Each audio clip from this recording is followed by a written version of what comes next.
Welcome back. A new report is coming down hard on the Secret Service. The document faulting the agency for an array of failings and noting the role of budget cuts in undermining the Secret Service's performance. Ron Kessler joins us now. For many years, he was an investigative reporter at the Washington Post. His most recent book, The First Family Detail, is now out in paperback. Ron, thanks very much for your time. Great to be with you. What's your reaction to the new report? Well, it's nothing new. We've seen one scandal after another at the Secret Service, going back to when the Salahis, the party crashers, were allowed in to the state dinner, even though they were not on the guest list. That was in 2009.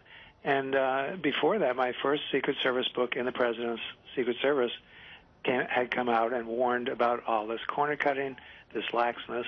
And over again, President Obama has claimed that there was no problem with the Secret Service, that the directors do not need to be replaced. And then most recently, he appointed Joseph Clancy as the new director. Clancy comes from that same culture, which condones corner cutting, which retaliates against agents for pointing out problems. And again, I warned about that in an epilogue to the paperback edition, and I said Obama's decision to appoint Clancy guarantees that these scandals will continue. And just as an example of Clancy's attitude, when he was acting director, he was testifying on the Hill, and he was asked about the fact that the Secret Service lied about the fact that Gonzalez, the intruder a year ago, had entered the White House. The claim was that he did not enter the White House, that he was not armed. That was a lie, and Clancy was asked, is anybody going to be held accountable for that lie?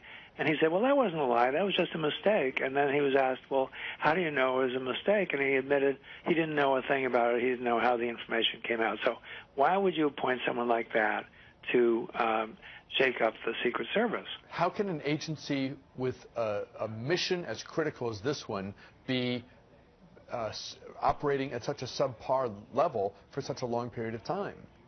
Again, it goes back to President Obama. You know, here it is. His life is at stake. The lives of his own family members are at stake. And, you know, I really think he's like a teenager who doesn't understand danger or risk, because here's a situation where there's no political consideration. It's not like ISIS where, well, he doesn't want to send a lot of troops because that might offend his base. No, this involves his own life and a possible assassination. Agents tell me it's a miracle there has not already been an assassination. Nobody wants an assassination, and yet he just stubbornly goes ahead. He ignored the recommendation of his own four-person panel last December, which said you have to bring in an outside director who would not be part of this culture, who would shake it up. They consulted with me. I spent an hour and a half with them. I recommended that they appoint a former FBI official to shake it up. That would be ideal. A generic he appointed Clancy. You recommended, you said in general someone who was with the FBI would be good, or you had a particular name? Well, I have a few names in mind, but I'm afraid if I mention them, that would blackmark them. I understand. So this report tells us about specific security breaches that were not publicly known before. So is whatever we thought the situation was before in terms of situations that represented an egregious breach of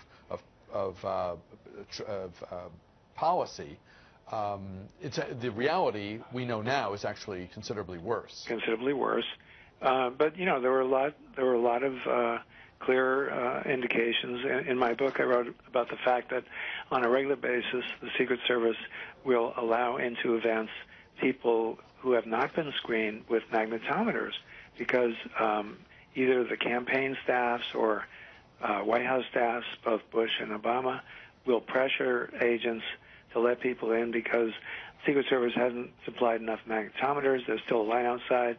The event is about to start.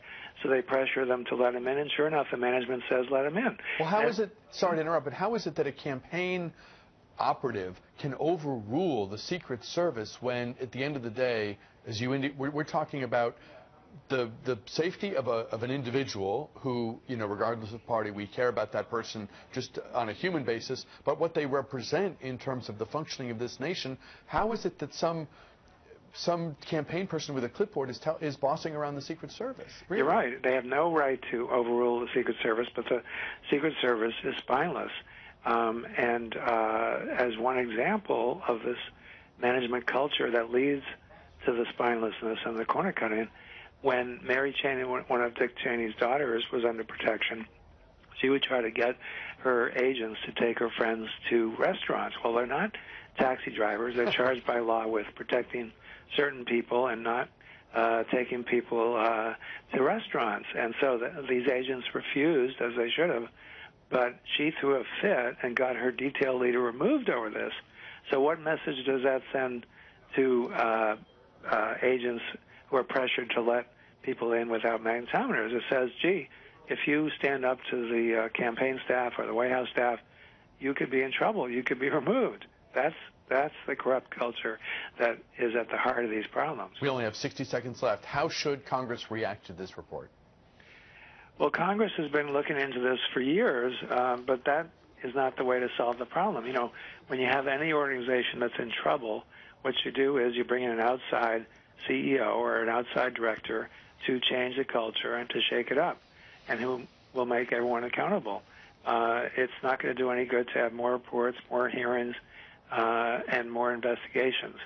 And so there's only one way to solve it. That is for President Obama to wake up and understand that it's up to him to protect himself, protect his family, and take steps that are necessary to change the culture within this agency by appointing someone from outside the agency. Ronald Kessler, author most recently of The First Family Detail. It's now out in paperback. More information online at ronaldkessler.com. Thanks for your time today. Good to be able to talk with you as always. Thank you, Bruce. Back with more News Talk in a moment.